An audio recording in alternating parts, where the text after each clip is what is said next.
Welcome to RNFC, the official Rebellious Noise Football Channel, where you'll find content such as goal hanging, live match reactions, as well as news and opinions on all aspects of the beautiful game. We will also cover some of the more cultural side of the sport, such as kit reviews, football nostalgia, and in-depth historical pieces on those who built the game that we love today. So win, lose or draw, make sure you subscribe before the full-time whistle blows.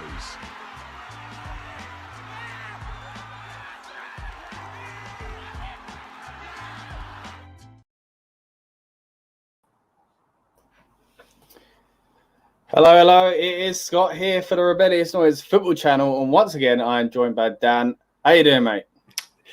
Yeah, I'm doing all right, mate. Yourself? Yeah, let's get to it. How are England doing? I'm not sure.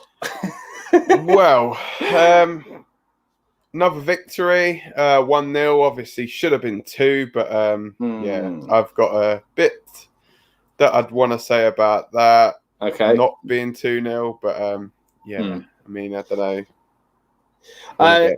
Well, let's start general performance first. I thought it was I think the same sort of thing as the last game, really, where it was like we looked interesting and promising at times. I really liked how we closed down the play. A lot of times we forced them into a lot of mistakes. Jack Grealish did wonders again to just win a bunch of fouls in important places. Obviously, the first one into a goal. But then it got to the same as again last time, where it was like, well, if we don't score soon, then all this kind of things is just going to fizzle out. And that's what I worry about in the Euros.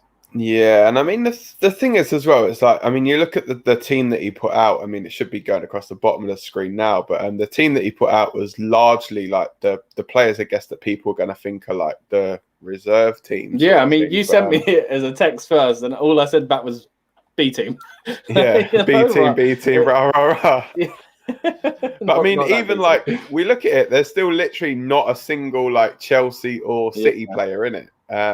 But it's been so weird. This whole friendly thing, and I was saying it months ago, weren't I? When we were doing the World Cup qualifiers, I was saying to you then, I felt it was weird, even the caliber of opposition. I mean, tonight Belgium are facing Croatia.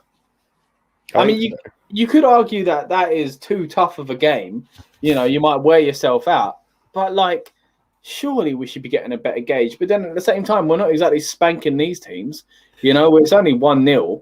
So yes, it's strange. I mean, the thing is as well, it's I think they were saying in commentary, I think it's actually England's first victory over Romania since the 1970s as well. Wow. So okay, fair enough. Big deal then. So that's cool. It does show, you know, that they can be quite formidable. Obviously, we didn't beat them in the World Cup in '98 either. That was back when. I think that was probably the game before they'd all dyed their hair bright blonde as well. Yeah, that was funny. That was.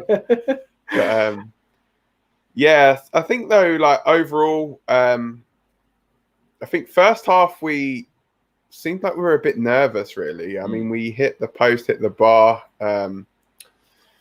in the first half. Like Sancho's effort where he hit the bar was just, oh my days. Like, yeah. You're thinking if you were just outside the box and that dips in under the bar, then we're talking about that goal as like one of the best goals in 2021 pretty much. Right. Yeah. But, and it would have changed the whole game as well. I think everybody would have been up for it, and not that they weren't, but obviously it's a friendly, you can only do so much. You know, like again, we said already, you know, felt like the B team. Now, whether or not he should have brought the Chelsea and City players in yet, you know, obviously rested up Kane.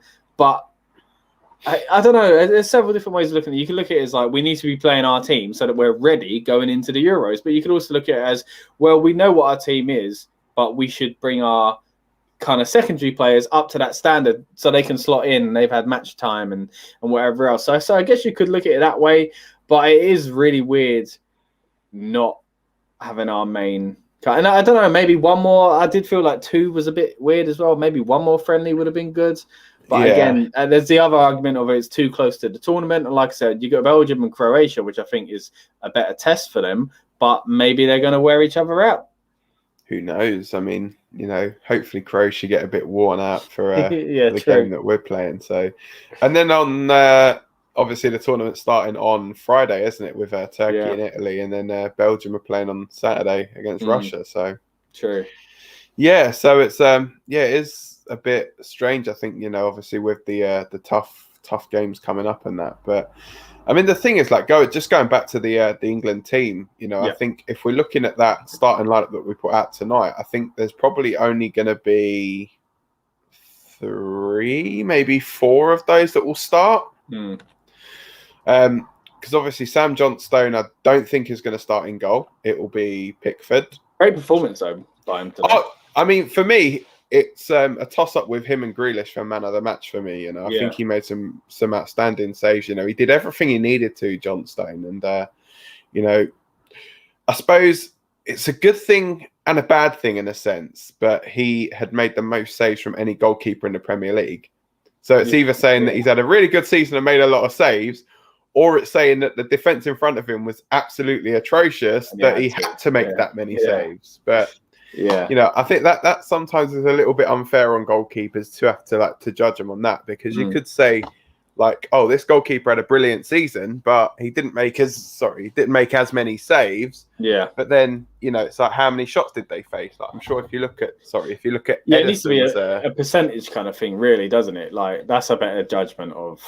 I'm sure if you look at Ederson's saves, then it's probably not going to be as many, because City will have defended a lot better than West Brom. But I mean, as I say, I think so just going back, I think Johnston did really, really well. Did what he needed to do. And I think as well, considering he's probably, with all due respect to him, probably going in as the 3rd goalkeeper at the tournament. I mean, I would have said, if he was fit, I would have gone. The order I would have gone would have been, I think Pickford would have gone as his number 1, Pope probably 2nd, and then Henderson 3rd.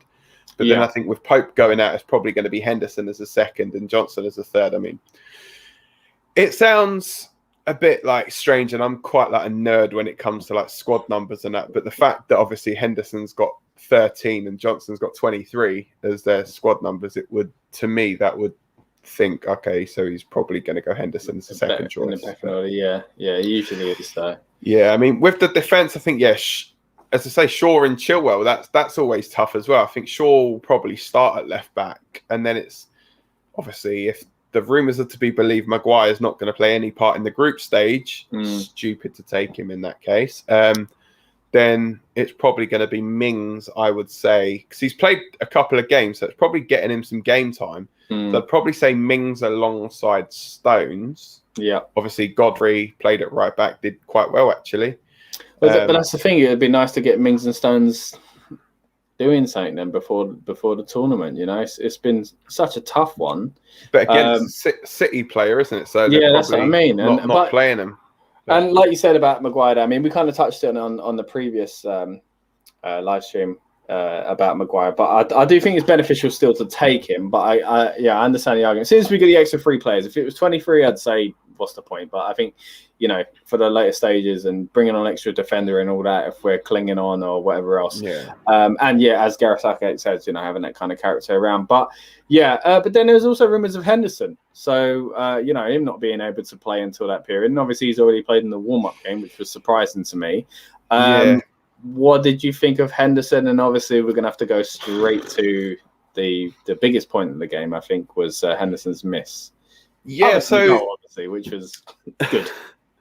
So I think for me, Henderson is one of those where for the team, he's a great character to have around. He's one of the more experienced guys in that midfield, because obviously you've got the likes of Declan Rice in there and Calvin Phillips in there, Mason Mount, Phil Foden, Jude Bellingham. They're all still relatively young midfielders, in their careers and in age, sort of thing.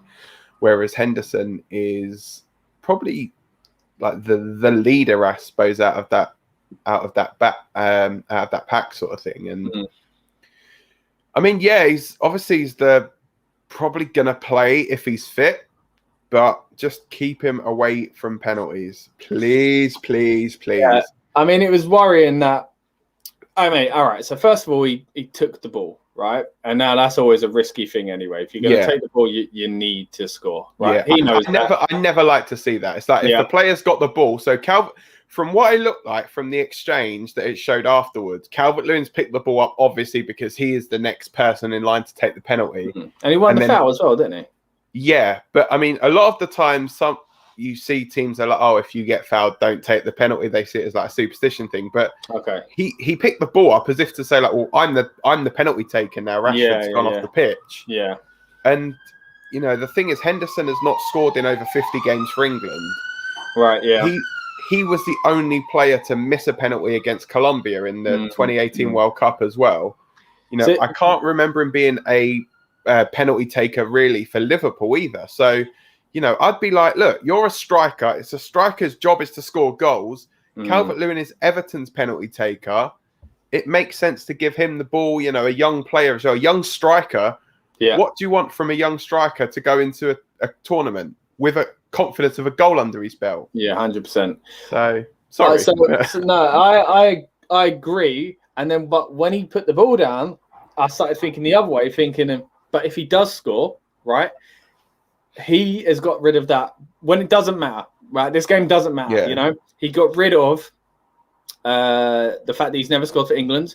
He got rid of the fact that the last penalty he did was a miss against Colombia.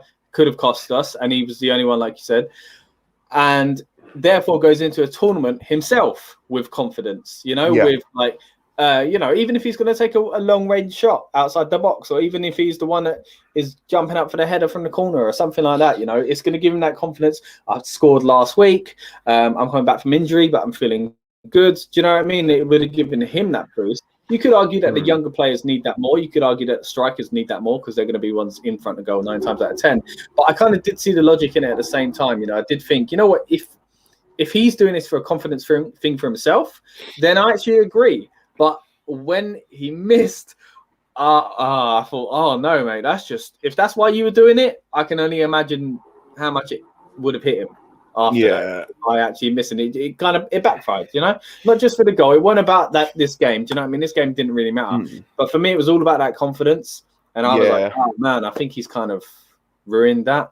And the thing is, you need that confidence as well going into a tournament, especially knowing that, you know, England, as we know, have not had the best record when it comes to penalties over the years. But, you know, I think you would want to know who would be your core penalty takers. And I, as an England fan, would not feel confident in the slightest seeing him step up for a penalty. And the thing is, knowing the kind of character that he is, he would put his hand up and want to take a penalty. Yeah. And which you got to admire that in some ways. But like I said, I think the nerves for us now as England fans haven't seen this. Yeah. With 2018 on top of it already, and the fact he's never scored an England goal, you think, oh, like you say, he's got these great characteristics as a leader. But then you think, oh man, is this just going to be detrimental to us?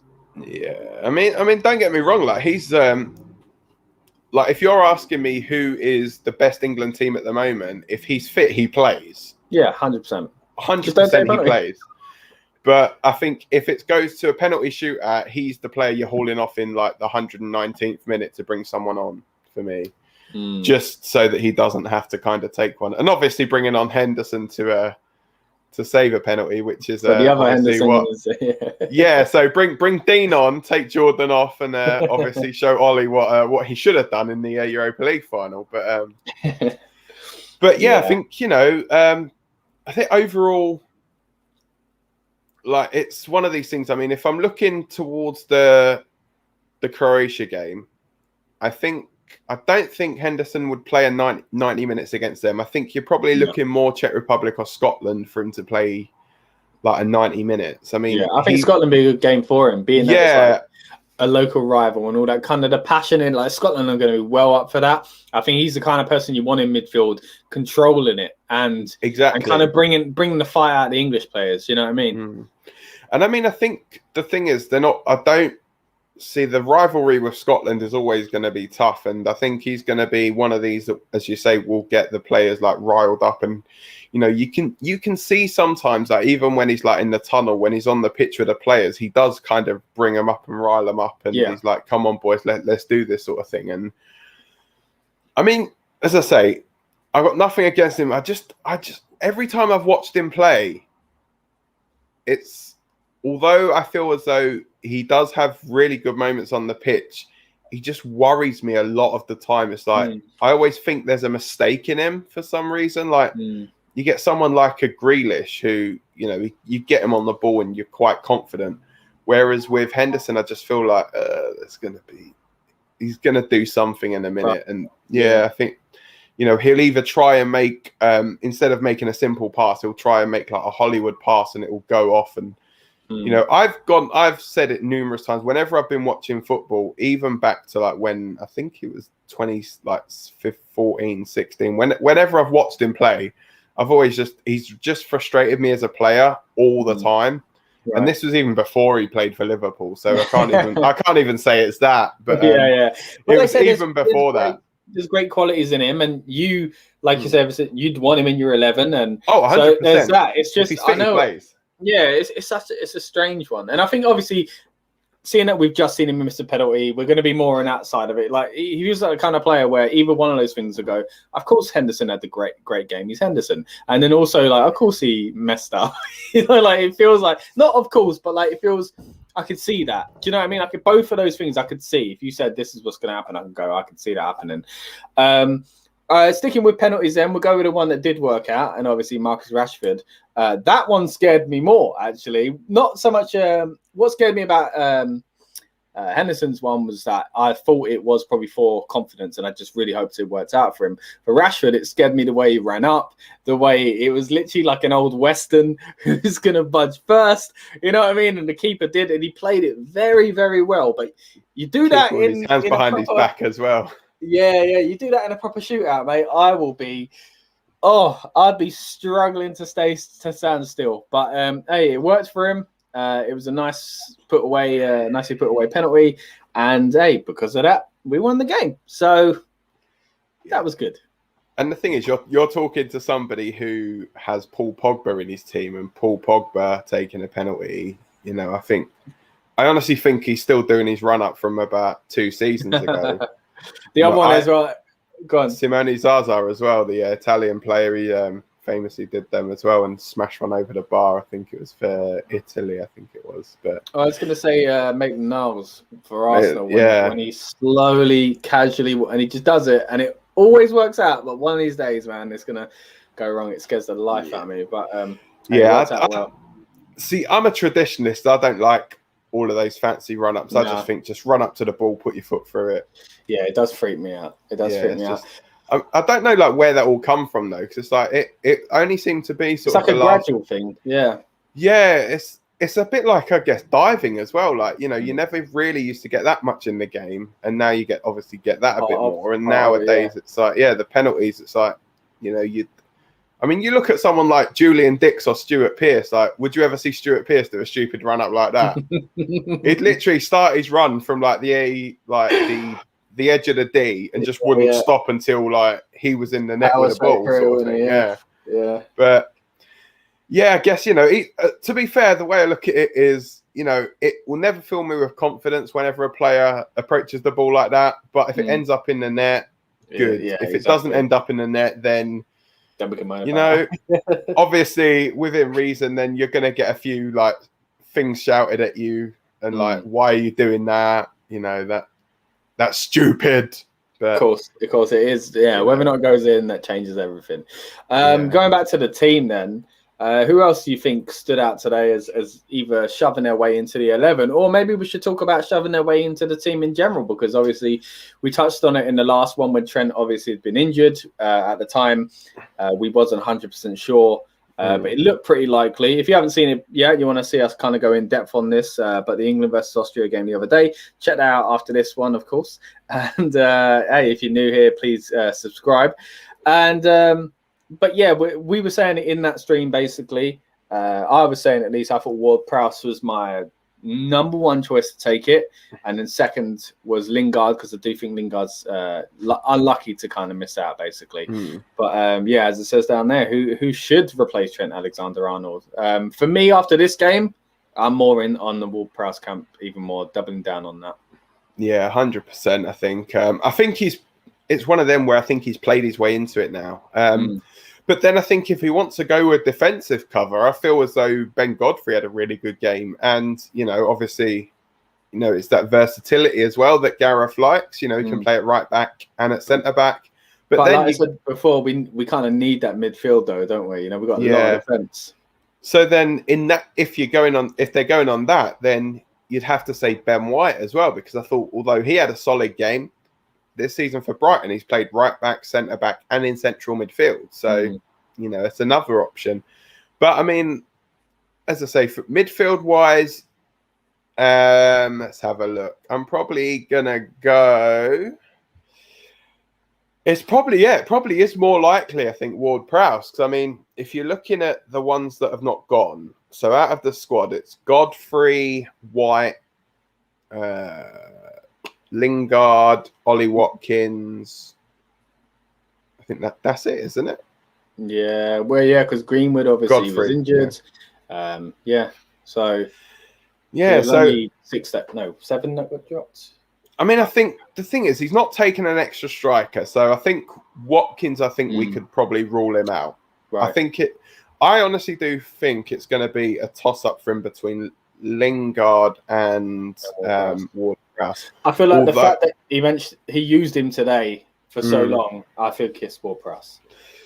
Yeah, I think as well, though, the only thing he's got to have in the back of his mind is how fit is Maguire as well. So I think that will be a telling sign. I think if he takes another defender, then I don't think we're seeing Maguire at all at the Euros. Right, yeah. So, that's just the way but then again, he's got that cover there, with Rice can play there and so can Phillips. And technically Henderson as well. He played there for Liverpool when Van Dijk got injured. Yeah, so. I mean, we've touched on it so much, but the versatility of the players is great. And I think because of that, we don't need another defender. I really do think it would be a lot better to bring someone in for midfield positions. And, what we were really good at in the World Cup and even in these 2 games was dead balls. We were very good. We come very close in this. We used VAR to our advantage. We were one of the first teams to really take advantage of that in the World Cup, I felt. And I do think that this time round, with someone like Grealish using the art of basically being fouled, he's great at it because he is such a threat. And he's a very clever player and winning fouls. I think we're going to get a lot of fouls, and someone then to be like, Prowse to be there. And don't get me wrong, we've got other good free kick takers as well. But I think if he's in there and Harry Kane's on the end of it, it just feels, do you know what I mean? It feels like, almost meant to be. I think it's time for him to come back into the squad, I reckon. Yeah, I think he was I think he was really, really unlucky though not to make the squad. I mean, I think if Jordan Henderson if they didn't think he was fit, I think Ward-Prowse would have definitely gone. Yeah, for 100%, I think he would have gone. I mean, I'm not too sure as to. I think they said at full time that he's probably going to be making a decision within the hour. So I mean, I'm just going to quickly. Yeah, well, I think he probably knows anyway. That makes it sound like he knows, because surely you'd want to kind of take on board this game. But he doesn't have to do it until like the day before our first game or something, right? Or something like that. But then the thing is as well, it's see the way that they're doing it this year as well is I think up until the final game, he can still make as many changes. Like if they're say another couple of players get injured in training, as long as they're new injuries, then they can still make more changes to the team. Oh, okay. I thought it was just up until our first game. Yeah, I think it's up until the first game is that. But then I think there's another rule for the goalkeepers. I think if one of the goalkeepers, something happens with them with COVID and that they can bring, I think, another one in at any time during the tournament. Yeah. So I think there's a rule that each team has to have 3 goalkeepers in the tournament. That's why they've all obviously picked 3 in the squads. But I think they're obviously trying to take more precautions, especially because of how, I guess players can easier kind of drop like flies with the whole COVID stuff at the moment. So yeah, it hasn't happened much lately, but no, obviously it can change. So, but yeah, I just think I think we've got a good squad. I do think that we are lacking slightly in, like I said, in midfield. I feel like Ward-Prowse is a perfect fit for the kind of style that we play. As far as we do a lot of a lot of things with free kicks, and we have done since Southgate come in. So I think it would be silly not to take him. But again, it's a shame on Lingard. But yeah, for me, kind of edges it. And again, a penalty taker as well. Takes penalties for Southampton. Yeah, it's always handy to have one of them around, isn't it? And the thing is, as well, he's played every minute of every game for Southampton in the last 2 years, so he's been consistently playing in the Premier League. Mm. It's you feel like as though he deserves to go, sort of thing. Yeah, so, yeah. I mean, true. but if you're looking at it that way, then Lingard, he's had a good half a season, but Ward-Prowse has consistently done it for 2 straight years. And, as a player that I've always admired, peel back the curtain, I always buy him on FIFA as well. So. I think he's going to be one of those, and we've said it over the past few streams, that is this is a shop window for certain clubs. And I think because Definitely. of that, I think this is, if he does go, that is. But yeah, who knows? If he says it within the hour, maybe we'll still be on the air. It could be in the next 5 minutes. Who knows? But maybe. Yeah, I just I think for me it's him. I think this game he really showed that it should be him. Lingard, he came on for about 10 minutes at the end, Lingard? Yeah. Had a decent run. Speaking of a decent run, Bellingham had a really good run as well. Got very close. Who else? Obviously, Grealish is one that ended up going to the penalty, being a penalty. Grealish was superb as well today. I think Grealish for me has to start. I mean, should we get into that maybe? Like, what would be your starting 11 against? Like, if you had to pick now your 11 against Croatia. Right now, I'd say so in goal, I'd put Pickford, just because I think he's got the shirt at the moment. Until he loses it. Experience wise, I think it'd be silly to bring anyone else in at this stage. So Pickford in goal. I'd probably go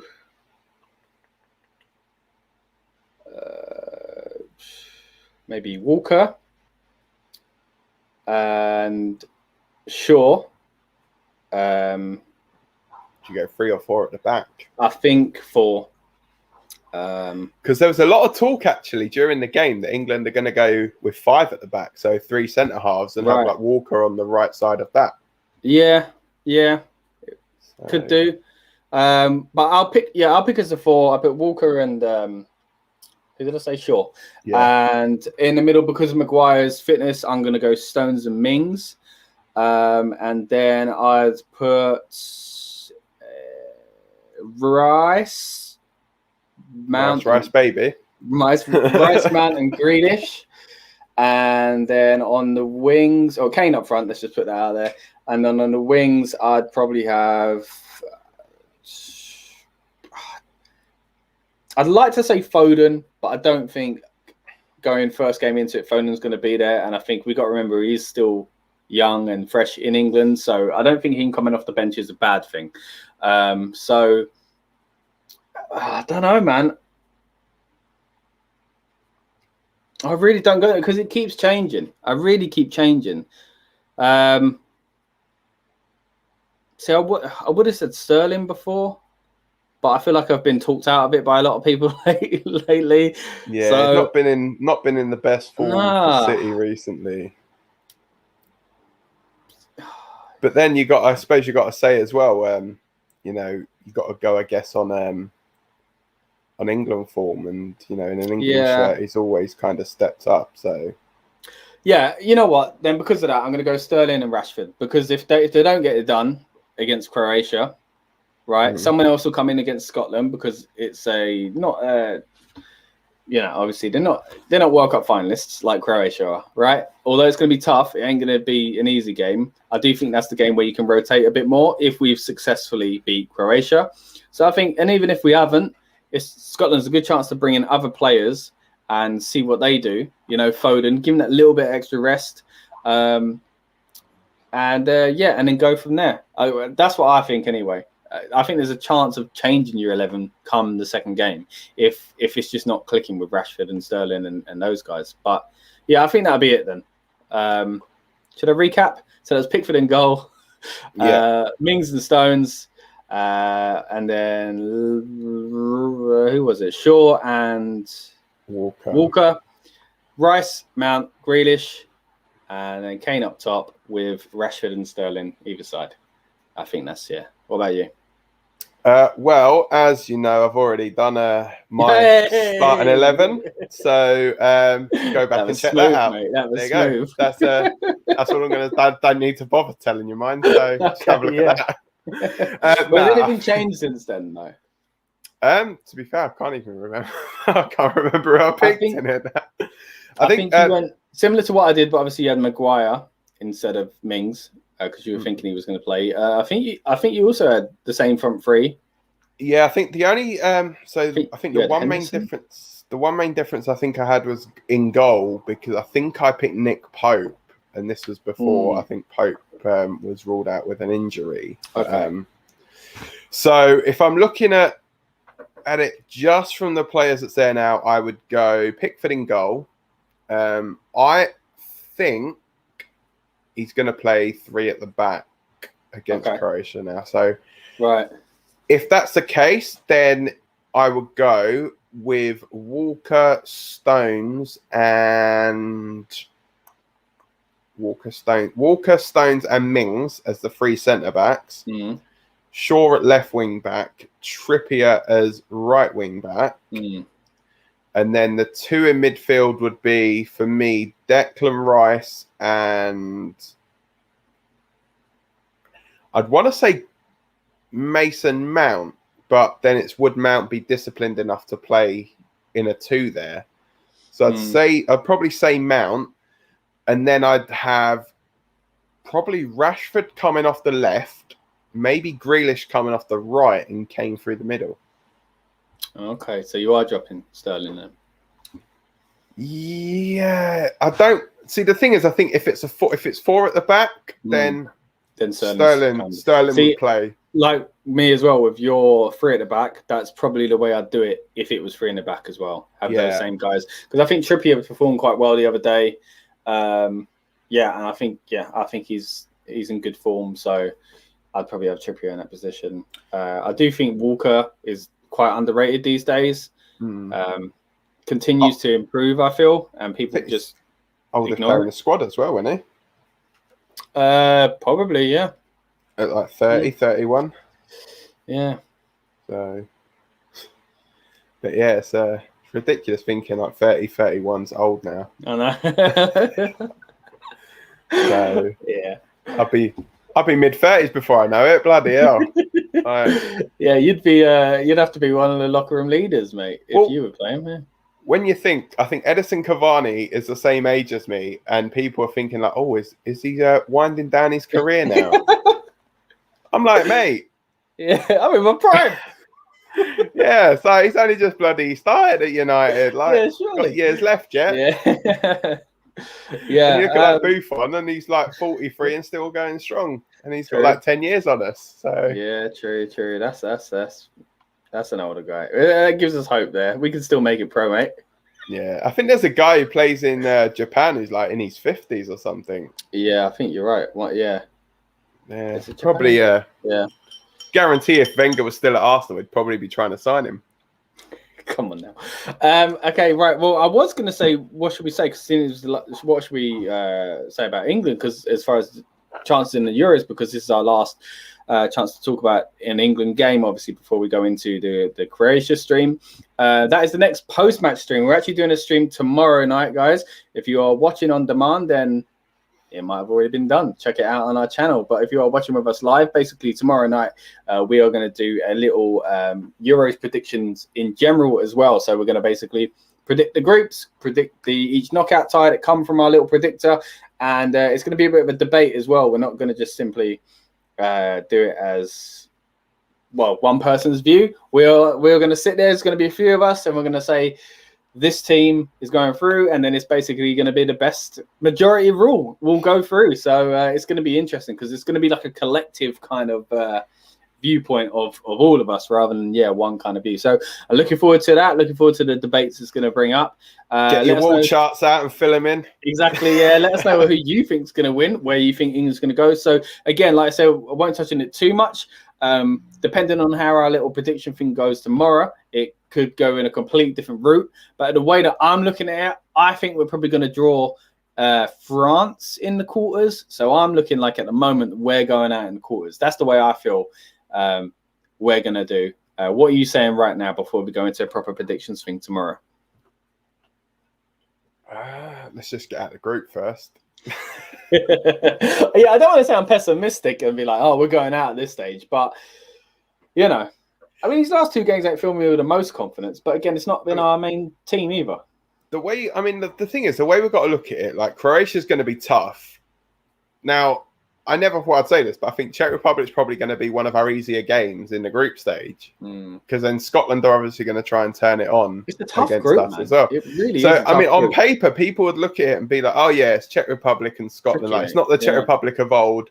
Scotland is just like a lower team. And obviously, Croatia, we always seem to have trouble with. But I think people were kind of underestimating the fact that obviously England, Scotland, they're never easy games. Both teams are going to go in there wanting to win it and wanting to kick each other up in the air sort of thing. And it definitely, I mean, Scotland are definitely a lower ranked team. Obviously, they had to come through the playoff route and stuff like that. But at the same time, like you said, that kind of makes it even more difficult. But they got in for reasons. Their first time in a major tournament since '98 for a reason, because they are, as we said when we were doing our Nations League streams, they're rebuilding. They've got some really, really good players coming through, and turn out on with a bit of passion to kind of one up your neighbours, then it's going to be a tricky game. Like I'm excited for the excitement of facing Scotland, but the prospect of it being something we have to grind out and we lose is a worrying worry and a very real worry. And like you say, I think it's a very it's a tough group, and we don't always start well in groups. It benefits us to win it though, because then the last 16 game, if we win the group, will be at Wembley. So, is it? Okay, yeah. I think the way it's looking, if we win the group, then the quarterfinal will be our only game away from Wembley. I thought it was the other way. I thought cool. And where would that be? It depends. I think it's Rome. I looked at my wall chart earlier. I think it's Rome. All right. Well, we'll go into it a bit more, like I said, when we do the prediction stream. But hey, it could go many different ways. We could definitely win it, and we could go out in the group. That's just the way it is with England. But I'm still excited. Go on. But if you're asking me where I think we're going to finish, I think we're going to be at least quarterfinals, possibly semis. But it all depends. I think if we get to the quarterfinals and, as you say, it's France, then I think it depends what England team turn up. Yeah. I mean, we definitely. I mean, we're favourites for a reason, right? So it's not like we're terrible. The thing is, as well, I think it's so hard to call that even the bookmakers can't tell who's going to win, because I've seen a couple where they're saying England are favourites. Yeah. Now, I did a sweepstake at work, and on one of them, when you print off all the little slips, there was one of them that had the odds of like which team are favourites. And the one of them that I went to print off, it said England were favourites. Then you had others that were saying France are favourites. Some are saying Portugal. It's like I think when you look at it, win it, it's such. And the thing is, this is what you want from an international competition. I think as well, this is why like the Nations League is good as well, because you're getting teams of a similar quality to you rather than, there's nothing worse. I mean, and no disrespect to them, you don't want to be going out in a major tournament and being like, oh yeah, we're just going to play like San Marino and beat a team like 6-7-0. Yeah. So if you're winning a game 6 or 7-0, you're playing blooming well. Yeah. Like just look at the Brazil-Germany game from the World Cup a few years back. Was it like 7-1 or something? Yeah. Yeah, that was went at a semi-final as well. I think so, yeah. Yeah, mad. But, it just shows. I mean, the thing is, we've got the quality to go all the way. We've got the strength in depth to go all the way. But we've also got that inexperience that could cost us go wrong, at the same time. Yeah, and then you got the luck of the draw. You got the fact that on your day, anyone could beat anyone. Quite a tricky group, and once you get to that latter stage, the amount of quality teams that you're going to get drawn with, like there's a chance that if we do have a route to the final, it could be something like France. It could be like Germany, France, Spain, Portugal in the final. Do you know what I mean? Like that's the kind of route that you would have to take, which is ridiculously hard. But if you start beating those teams, then why could you not beat the next one? You know what I mean? So that's the way. I think it might be good for us to get someone big quite early on. I mean, is it Group F? Is it Portugal, Spain, and Germany all in the same group? I think Hungary's the last one with them. It'd be funny if Hungary win that group. Yeah. You never know, man. Look at how the World Cup threw up some crazy results. Stranger things have happened. Like, look at South Korea back in like 2002, and Turkey did well, I think, as well that year. Yeah. And like I say, Turkey-Italy first game, that's going to be quite good as well.